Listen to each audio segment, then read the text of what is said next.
Hey everybody, Ginger and I are here to share a little story with you. It is called Thank You, Sarah.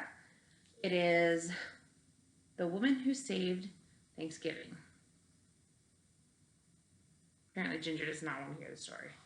But it is by Laurie Halse Anderson. So this is actually a true story about a slightly lesser known historical figure who helped us save Thanksgiving.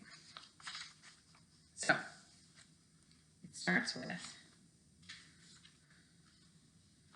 you think you know everything about Thanksgiving, don't you?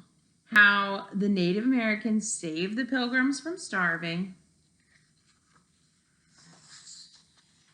How the Pilgrims held a big feast to celebrate and say thank you. Turkey, pumpkin pie, cranberries, the works. Well, listen up.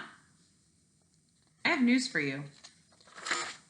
We almost lost Thanksgiving.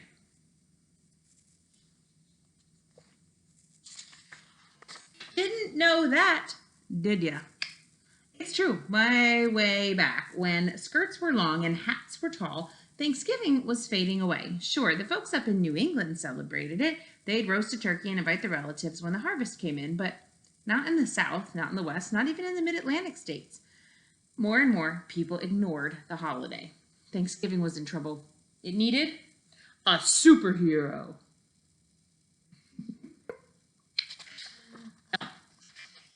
Not that kind. Thanksgiving needed a real superhero, someone bold and brave and stubborn and smart. Like this turkey dude. Thanksgiving needed Sarah Hale. Now, I know what you're thinking. She doesn't look like a superhero. She looks like a dainty little lady.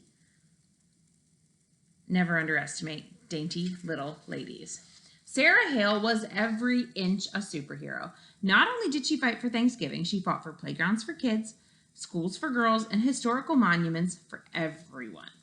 She argued against spanking, pie for breakfast, dull stories, corsets and bloomers and bustles, and very serious things like slavery.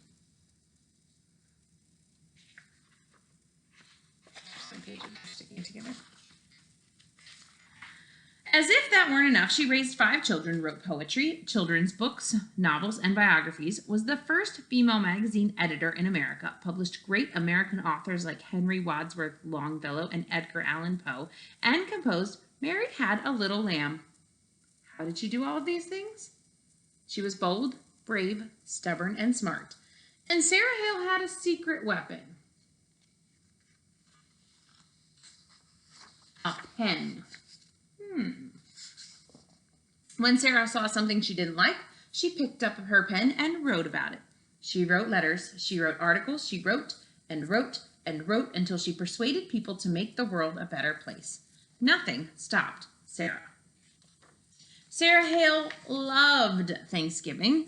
She loved or wanted the whole country to celebrate it on the same day. When folks started to ignore Thanksgiving, well, that just curdled her gravy. She picked up her pen. Sarah wrote letters, thousands of letters, asking politicians to make Thanksgiving a national holiday. She wrote magazine articles asking her readers for help. The women of America listened. They put down their babies, their hoes, their skillets, and their washing. They picked up their pens and wrote. When the letters arrived, politicians listened too. One by one, the states officially made Thanksgiving a holiday, but that wasn't good enough. Sarah Hale wanted the whole country to celebrate together like a family. She went to the top. She's at, it says, go away, we're busy, State House. Sarah wrote to the president himself, Zachary Taylor. He refused. Did that stop Sarah? Nope. She waited for the next election and wrote to the new president, Millard Fillmore. He said no, too. Did that stop Sarah? No. She was bold, brave, stubborn, and smart. Sarah wrote to the next president, Franklin Pierce. Wouldn't a national day of Thanksgiving be wonderful? No, Pierce grumped. None of them look very happy, do they? They need to practice some gratitude, don't you think? Sarah penned an elegant letter to President James Buchanan. She gave all the reasons why America would be better off if everyone gathered on the fourth Thursday in November to give thanks. President Buchanan disagreed. He had other things on his mind. What you see here is abolition, no slavery, states' rights, secession, pro-slavery, because this was right before the Civil War. So yeah, this guy was pretty busy. Sarah felt like the stuffing had been kicked out of her. Everything was going wrong. America was at war. The North and South against the South. States that had promised to celebrate Thanksgiving changed their mind. The country was falling apart. It was a bleak and scary time. Did that stop Sarah? No way. Nothing stopped Sarah. Superheroes work the hardest when things get tough. She picked up her mighty pen and wrote another letter, this time to President Abraham Lincoln. America needed Thanksgiving now more than ever. A holiday couldn't stop the war, but it could bring the country together. She signed the letter, folded it, and slid it into an envelope. She wrote Mr. Lincoln's name and address on the envelope and stuck on a stamp. She mailed the letter.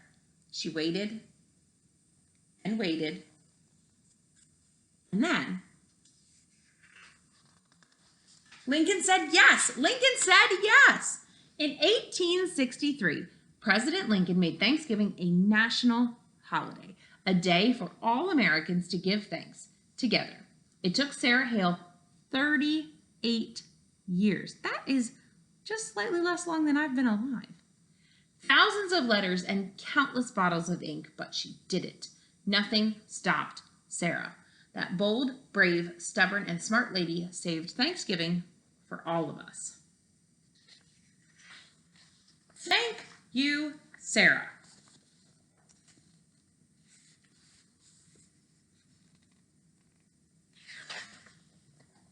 It's true.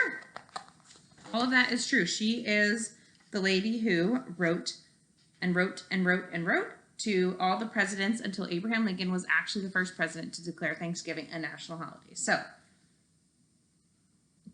I like the quote at the end of this book. It says, "Pick up your pen, change the world.